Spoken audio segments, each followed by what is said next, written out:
Alrighty. Hello everybody. This is Kirusho here, and now, before we do start, let's give a brief little review. In the last part, a number of things have happened.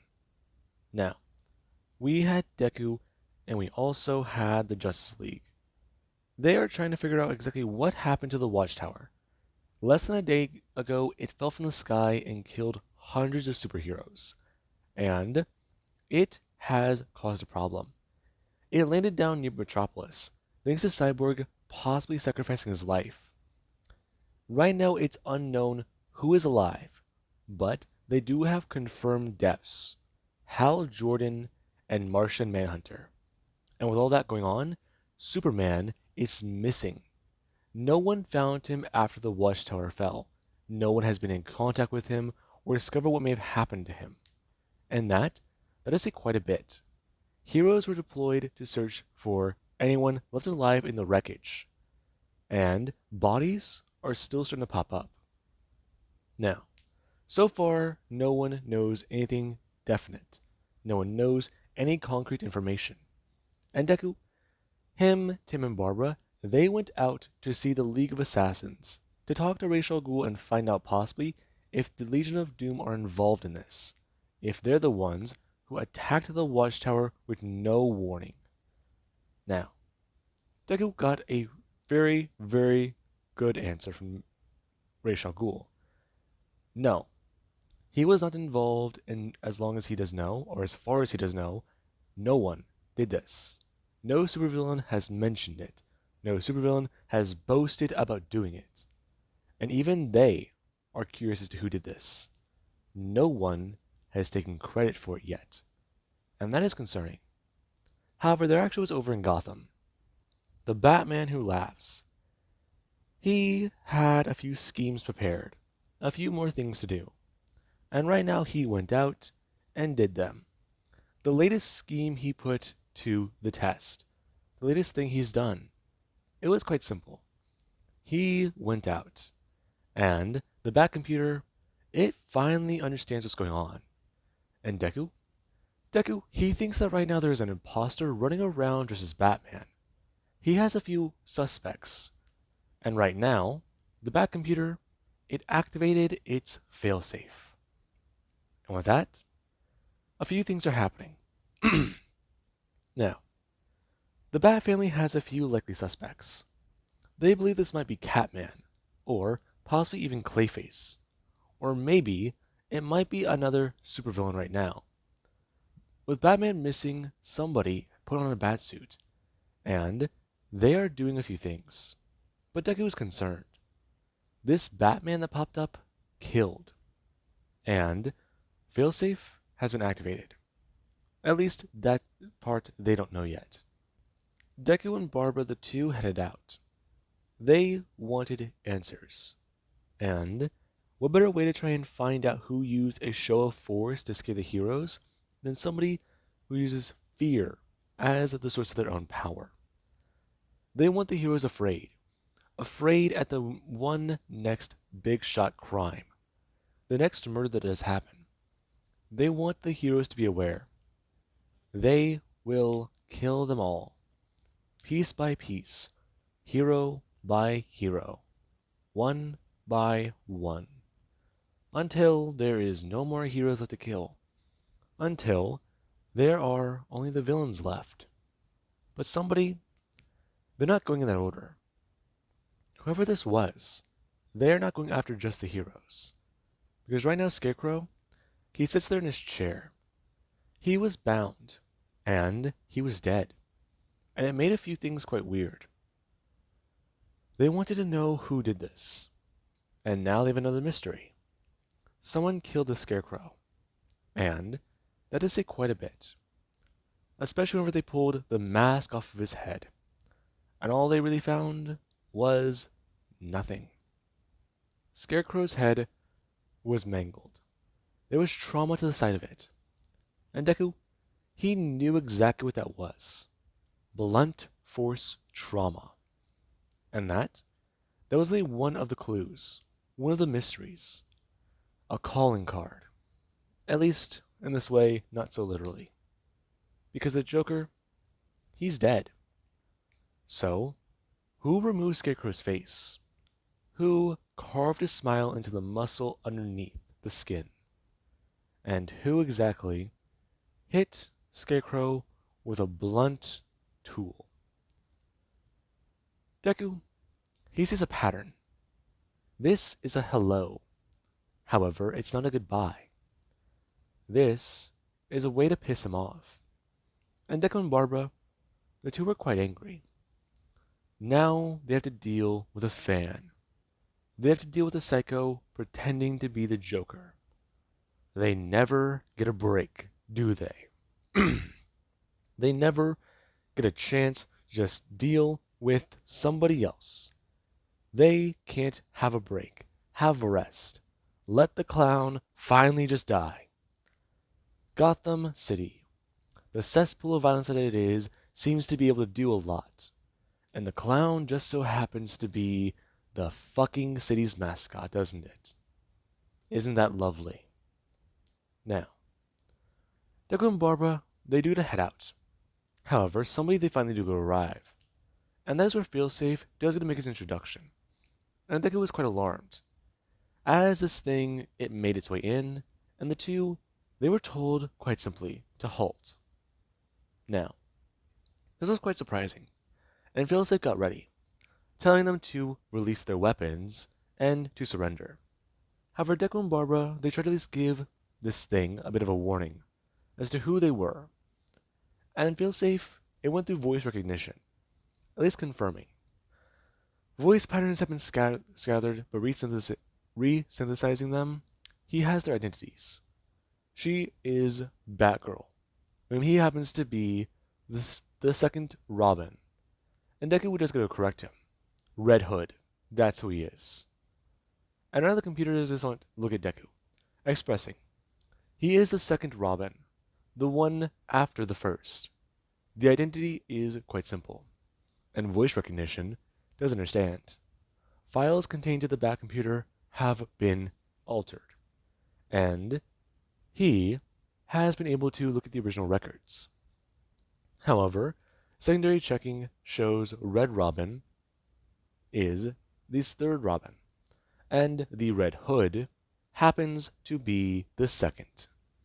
Now, it is failsafe. It is one of Batman's final protocols for one simple thing. Inevitability Batman never would wanted to predict. Now, the two are very confused, and right now Failsafe does go to inform both of them. Batman has sensors and cameras placed in the Batsuit's cowl, and the sensors, they captured Batman murdering villains and even criminals, and that has triggered him, Failsafe. He was put in place close to a decade ago, and Bruce Wayne never knew. What he is quite simple. His directives are clear. He is to kill the Batman and make sure the Batman, he stays down. Sadly, there is only one way to do this, and that is with a direct assault and full-out war against him. The Batman has gone evil, and Bruce Wayne is no more. Once he does take down the Batman, he will be put in place as Batman. His directives will change and the computer will do a number of things, and a search will be enabled, enacted, a suitable replacement in a human element. And that is somewhat surprising. The two are confused. Bruce Wayne killed? Now, the computer does try to be direct with them, both of them. Parameters have been set in place and he will follow his directives. Are the two willing to comply with him and find the Batman? And the two do something to turn to each other. And they do agree, at least informing Failsafe that they need to radio into the League. And Failsafe immediately is going to send a response to the Justice League, informing them about what happened. And right now the systems for the League, they're quite surprised. They get a message from everywhere. All forms of communications, emergency lines, networks, even directly to the heroes' cell phones. I mean, anywhere.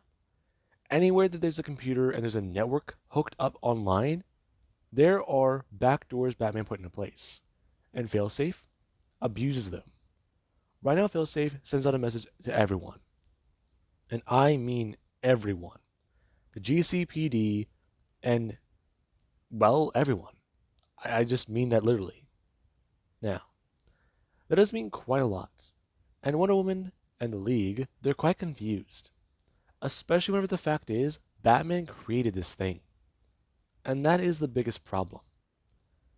If Bruce Wayne turned into a killer, what does that mean? And does that mean something is wrong with him? Is he being controlled by somebody? Is he being guided? Is he being brainwashed? And if that's the case, if they got Batman, did they get Superman? Now, that right now is on Diana's mind, as currently she'll sit there in the Hall of Justice. Now, let's go over to Barry Allen. Barry Allen looked at the security alert, and right now, he was quite alarmed. However, he needed a second. 1 second to clear his mind and try to think. And right now, Barry, he does sit there in his home, as Iris, she does at least sit there patiently, doing a few things. Right now, she's typing away an email, and she's trying to write a headline for work. As Barry, he does just stay there, trying to think about what might have happened to Bruce Wayne. Any villains involved who could access the League's computer system, take down the entire thing, and kill Hal. I mean, Hal and John. It's insane. You'd have to be another Martian to be able to kill John the way you did. But even then, that would be a self-sacrifice.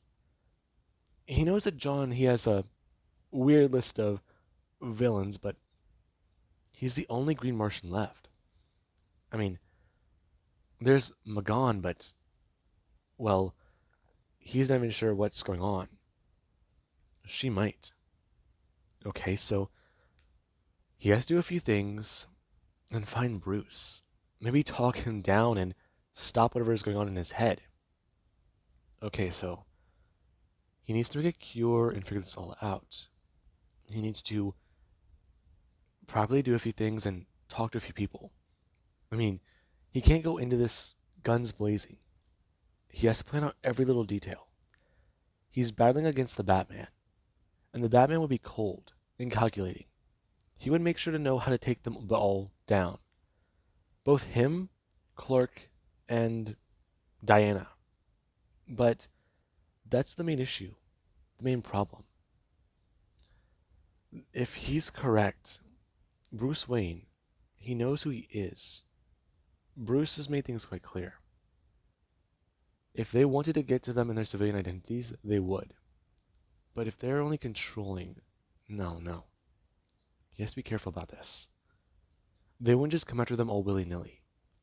That right now being on the Flash's mind. And there actually is Barry, who, while he doesn't go to sit there, there is a strange smell pumped into the apartment. And around Iris, she's gonna turn. Her gonna look up and see the Reverse Flash. Her gonna actually jump up and start screaming. And Barry himself is gonna turn. Right now I'm gonna turn and see Iris West, who does gonna get a hand forced directly through her back. And Barry doesn't immediately go to scream, as he does to rush forwards and smash directly into the Reverse Flash.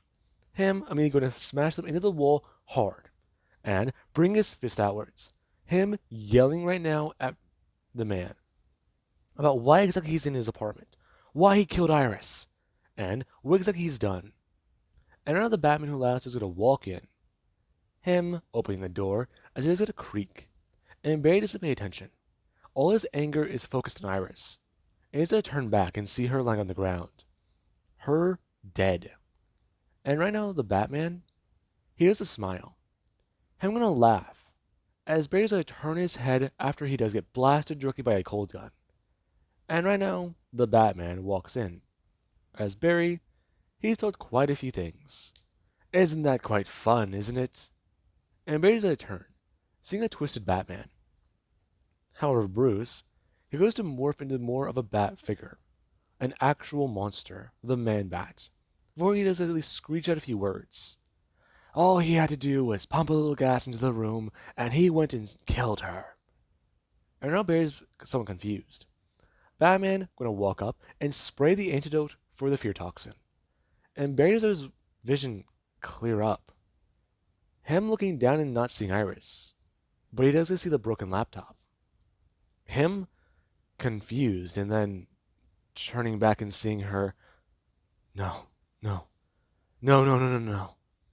And now Iris is going to sit there, her pinned to the wall on the hat rack. And right now Barry, he looks there shocked. He didn't mean. Oh, Iris. And I usually turn back to the Batman. Him trying to ask what he wants. And all the Batman is going to do is turn. Him throwing out his fist and slashing Barry across the throat. And that is where Barry Allen, he has a stare on. He looks on with horror, as he feels it in slow motion. He was not right, not ready. It was too much. He's stuck here in 30 seconds. That's how long he has. Barry starts to panic. He starts to speed up. However, there's only one problem. He can't move. His body is frozen stiff, and he doesn't understand. He can't move a single muscle. Everything below his waist is frozen solid. And his arms, his hands, he can't move. And now there actually is Batman, who is going to bring up the rest of the gun and blast Barry into a solid ice cube. As Barry, he actually does someone speed his mind back up.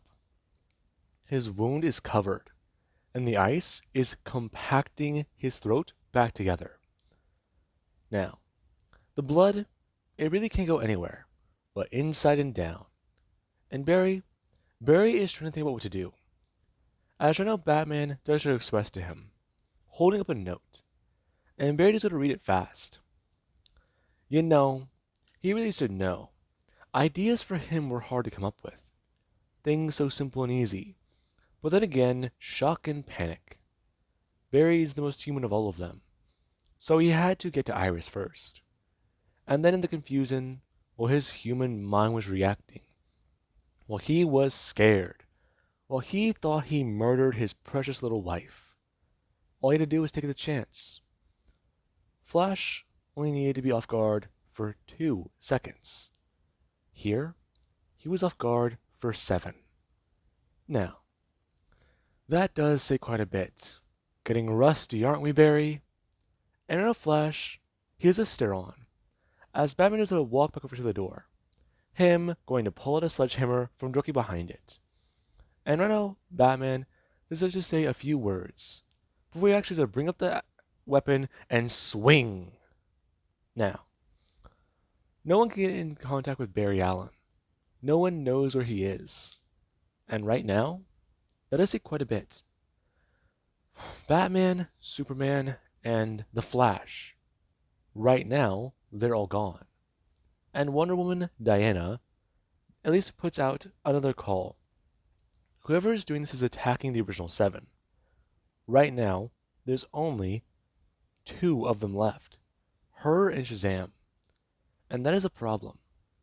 And Shazam, yeah. Shazam was trying his best to keep things cool. Stay within his civilian identity at the moment and distance himself from the League. No one knows who he is. No one really knows anything. All they know is his real age. He's 15. And he is Billy Batson. No one has a face. No one has an identity. At least that's what he does think. He thinks that right now, he's safe in his foster home. But that is not true. Because somebody right now, they delivered something to his house. And it was quite easy. Quite simple. All that it was a simple plate of cookies. And that was it. And now there actually is Billy Batson, who is the fall forwards. Him smashing down to the table, as so is the rest of his foster family. Many of them dead from the poison, and foaming at the mouth. Now, that does say quite a bit. And Billy and his family, they're not found until hours later. And Shazam? Shazam is reported as dead, killed in action, or killed under his alias. And that does tell everyone a lot. Whoever this is knows who they are. And whenever Deku is going to bring back information about Failsafe to the League, they're quite shocked. Because Failsafe, he reports in. He reports in about information, Batman's location, and where he was. And whenever people are sent to check up on Barry Allen, check up on Iris West Allen, there's what they find. They find a frozen mess. They find Iris West Allen dead and pinned to the wall. A coat rack directly there, in her back. And the wall shattered. It is still up there, held together, but the broken wood splintered. And Iris? She may have died from the trauma of hitting the wall at, what, Mach 1, Mach 2? Before the coat rack even registered in her mind. And that does say quite a bit. And there's actually Barry Allen, who does lay there on the ground, dead and with his head on a platter, as there's only one simple thing carved directly down on the table. Ha ha ha. Who's next? And that's where Deku, he found things to be very annoying. But what was even more confusing is the fact that Batman, he was reportedly the one who did this. He was timed and framed being here. There is evidence showing that Batman is involved in this. And that says quite a bit. Bruce Wayne murdered the Flash. And right now, whenever it is discovered, he is believed to be the one who murdered Shazam and his family. Because there is footage of him setting down a plate in front of the door and walking away, whistling a tune. The same tune the Joker whistled. And that does somewhat confuse Deku. Whatever is happening, it's deranged. Whoever did this to Bruce, they want him to be like the Joker. They want him to fall. And whenever Bruce does come back to his senses, Deku, he worries about what might happen. What Bruce Wayne might do to himself. How he will punish himself. And that's one of the Bat family's biggest worries for right now. But what's even more worrying is whenever Kate Kane was shipped and brought to the Hall of Justice, and they found her. They found her quite simply. Her head came first, then her left arm, then there were the bones, then there were everything else. Kate Kane was sent in 500 different containers, and her head, it came in one, but her face came in another. Her eyes came in another. They came sealed in resin. And that was only the beginning. It was made quite simple. There is a mastermind behind all of this, and that mastermind is using the members of the Justice League it has attained to kill. And Bruce Wayne, Batman, he might be one of the most dangerous. He has fail-safes for all of them. He has fail-safes to kill them. And right now he's using them. But they've been twisted. Some have been changed, altered. And that was made quite clear after what happened to Billy Batson. Now, with that being said, I do hope you guys enjoyed, and have an amazing day. I'll catch you guys on the next part.